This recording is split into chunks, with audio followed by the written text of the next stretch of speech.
ආයිබෝ මේ ඔබේ ජීවිතේට වැඩිම වටිනාකමක් එක්කන YouTube නාලිකාව.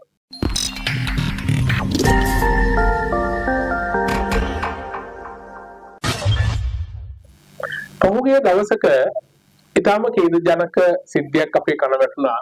ඒ තමයි වැලිකන්ද ප්‍රදේශයේදී පොලිස් වෙඩිපහරින් 26 වී ඇති තරුණයෙකු ඝාතනයට ලක් වුණා. මේ කතාබහේදී එළියට ආව වචනයක් තිබ්බා පුජ්‍යලික ආරක්ෂාවේ අයිතිය කියලා. මේ සිද්ධියත් එක්ක මේ කතාබහ එළියටවත් එක්කම බොහෝ දෙනා අපෙන් අහන්න පටන් ගත්තා මොකද්ද මේ පුජ්‍යලික ආරක්ෂාවේ අයිතිය කියන්නේ? පුජ්‍යලික ආරක්ෂාවේ අයිතිය කියලා කෙනෙක්ව මරන්න අයිතිය අපිට තියනවද කියලා. ඔව්. මේක පරිස්සමට තේරුම් ගන්න ඕන සිද්ධියක්. දණ්ඩනීති සංග්‍රහය කියන්නේ ලංකාවේ වැරදි අර්ථ නිරූපණය කරලා තියෙන වැරදි සම්බන්ධයෙන් වන දඬුවම් නියම කරලා තියෙන ලේඛනය. මේ දණ්ඩනීති සංග්‍රහයේ පැහැදිලිව දක්වනවා යම් කිසි සිදුවීමක් අපරාධයක් වෙන්නේ මොන අවස්ථාවේද අපරාධයක් නොවෙන්නේ මොන අවස්ථාවේද කියන.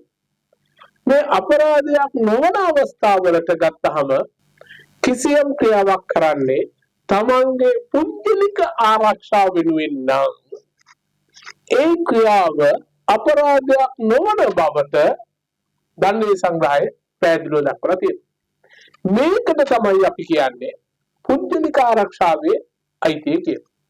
පුද්ගලික ආරක්ෂාවේ අයිතිය ගත්තහම මේක සිව්වැදෑරුම් වෙනවා. පුද්ගලික ආරක්ෂාවේ අයිතිය ක්‍රියාත්මක කරන්න පුළුවන් මගේ ජීවිතය සම්බන්ධ. මගේ ජීවිතය ආරක්ෂා කර ගැනීම සඳහා. ඒත් එක්කම දෙවනුව තව කෙනෙකුගේ ජීවිතය ආරක්ෂා කිරීම සඳහා. තුන්වෙනුව මගේ දේපල ආරක්ෂා කර ගැනීම සඳහා. හතරවෙනුව තව කෙනෙකුගේ දේපල ආරක්ෂා කර ගැනීම සඳහා. මෙන්න මේ අවස්ථා හතරෙදි මේ අරමුණේ මගේ ජීවිතය, තව කෙනෙකුගේ ජීවිතය, මගේ දේපල තව කෙනෙකුගේ දේපල ආරක්ෂා කර ගැනීම සඳහා එයට එරෙහිව කටයුතු කරන්නෙකුට එරෙහිව අපි කිසියම් ක්‍රියාවක් කරොත් ඒක පහර දීමක් වෙන්න පුළුවන්, වෙන ආකාරයක විරෝධයක් වෙන්න පුළුවන්.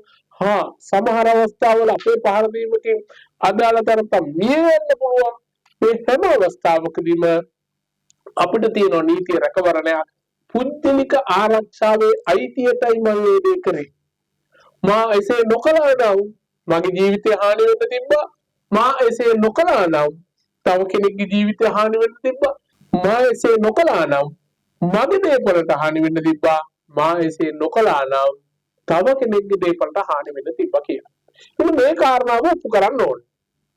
පුද්ගලික ආරක්ෂාවේ අයිතිය කියන සහනය ලබා ගන්න නම් අපි අධිකරණයේ ඉදිරියේ ඔප්පු කරන්න ඕන මං මේ දේ කරේ නැත්තම්, මං ඔහුට ගහලා තුවාල කරේ නැත්තම්, මං ඔහුට ගහලා අතපය කැටුවේ නැත්තම්, මං ඔහුට ගහලා මොන හරි කරලා ඔහු ඝාතනය කරේ නැත්තම් මගේ ජීවිතයට හානියක් වෙන්න තිබ්බා. එහෙම නැත්නම් තව කෙනෙකුගේ ජීවිතයට හානියක් වෙන්න තිබ්බා. ඒ මගේ හෝ තව කෙනෙකුගේ දේපලට හානියක් වෙන්න තිබ්බා කියන එක මම ඔප්පු කරන්න ඕන. මේකේ තියෙන විශේෂත්වය තමයි අපි මේ වරද කරේ නැහැ කියලා අපි කොහොමවත් ඔප්පු කරන්න යන්නේ නැහැ. අපි හිතමු පුද්ගලික ආරක්ෂාවේ අයිතිය මත අපේ අතින් තව කෙනෙකුගේ ජීවිතය විනාශ වෙනවා. එයා මේ අපි ඔප්පු කරන්න යන්නේ නැහැ අපි ඒ ඝාතනය කරේ නැහැ කියලා. පැමිණිල්ල විසින් අපි ඒ ඝාතනය කරයි කියලා ඔප්පු කරයි. ඒක ඔප්පු කරනවා. ඔප්පු කරහම විත්තිකරවන අපි තමයි කියන්නේ මම මේ ඝාතනය කළා. මම මේ ඝාතනය නොකළා නම් අර කීව කාරණා 41ක් වෙන්න තිබ්බා. මෙන්න මේක තමයි පුද්ගලික ආරක්ෂාවේ අයිතිය කියන්නේ. වරදක් කරේ නැහැ කියලා ප්‍රකාශ කිරීම නෙවෙයි පුද්ගලික ආරක්ෂාවේ අයිතියදී අපි බලන්නේ. ඔව් වරද කරා, අපි අතින් ඒ වරද සිද්ධ වුණා. හැබැයි අපි වරද කරේ හෝ අපි අතින් ඒ වරද සිද්ධ වුණේ පුද්ගලික ආරක්ෂාවේ අයිතිය සඳහා. පුද්ගලික ආරක්ෂාවේ අයිතිය සඳහා මිනිස්සෙගේ ශරීරයේ සම්බන්ධයෙන්, මගේ ශරීරය හෝ වෙන කෙනෙක්ගේ ශරීරයේ සම්බන්ධයෙන් පුජ්‍යලික ආරක්ෂාවේ අයිතිය යොදන්න පුළුවන් මරණය දක්වා තව කෙනෙක්.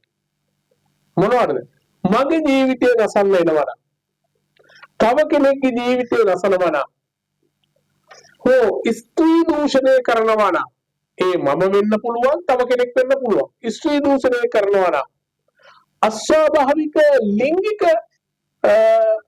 සංසර්ගයට දෙන්න උත්සාහ කරනවා නම් කෙනෙක් පැහැරගෙන යන්න උත්සාහ කරනවා නම් මේ අවස්ථාවලදී අපේ ක්‍රියාවෙන් තව කෙනෙක් මැරෙන්න පුළුවන්. ඒ මරණය පුජ්‍යලික ආරක්ෂාවේ අයිතිය මත කරපු පරණයක් විදිහට තමයි සැලකෙන්නේ. දේපොළ සම්බන්ධයෙන් ගත්තහම කොල්ල කෑමකදී හරි පාරේ යද්දී අපේ දේපොළ කොල්ල කන්න හදනවා. ඒ වෙලාවේදී අපිට පුළුවන් අපි කරන පාර දීමකදී අදාළ කොල්ල කරුව මරණයටපත් කරන්න. රාත්‍රියේ ගෙවල් බිනීමකදී පැහැදිලි කතාව රාත්‍රියේ ගෙවල් බිනීමකදී විතරයි. දවල්ට ගෙවල් බිනීමකදී අපිට ඒ ක්‍රියාව මරණය දක්වා ක්‍රියාත්මක කරන්න බෑ. රාත්‍රියේ ගෙවල් බිනීමකදී එහෙම නැත්නම් කිසියම් දේපලකට ගින්නකින් හෝ පුපුරුණු ලොකුවකින් හානි කරන්න උත්සාහ කරනවා නම් අපිට පුළුවන් අදාළ ක්‍රියාව කරන තැනත්තාගේ මරණය දක්වා පුජ්‍යලික ආරක්ෂාවේ අයිතිය ක්‍රියාත්මක කරන්න. දැන් කට්ටිය වැරදි වැටහීමක් ගන්න එපා. මේ දේවල් කරපු ඕනෑම එකෙක්ව අපිට ගහලා මරන්න පුළුවන් කියලා. උදාහරණයකට හිතන්න කවුරු හරි කෙනෙක් ඔබට පිහින් අනින්න දෙනවා. හරි? ඔබ ළඟම තියෙන ඔබට අතට අහුවෙච්ච පොල්ලකින් ගහලා එක පාරින් ඔහු මැරෙනවා. එකපාරක්. එහෙම වුණොත් ඔබට පුජ්‍යලික ආරක්ෂාවේ අයිතිය තියෙනවා. අපි හිතමු දෙවනිම කෙනෙක් ඔබ ඝාතනය කරන්න පිහියක් කරගෙන ඔබ ළඟම තියෙන පොල්ලකින් ඔහුගේ අතට ගහුවාම පිහිය විසි වෙලා යනවා. දැන් ඔහු අතම දාගෙන ඉන්නවා. අත අල්ලගෙන ඉන්නවා. වැදිච්ච පොළු පාර සරයි. අත කැඩුවද දන්නේ නැහැ. දැන් ඔබ දෙවනුව බොල පාහරයා මාව මරන්න තාවේ කියලා දැයද බදලා අර පොල්ලේ අර තරතක ලුට දාන. ඔහු මිය යනවා. මතක තියාගන්න. දැන් ඔබට පුජ්‍යලික ආරක්ෂාවේ අයිතිය නැහැ.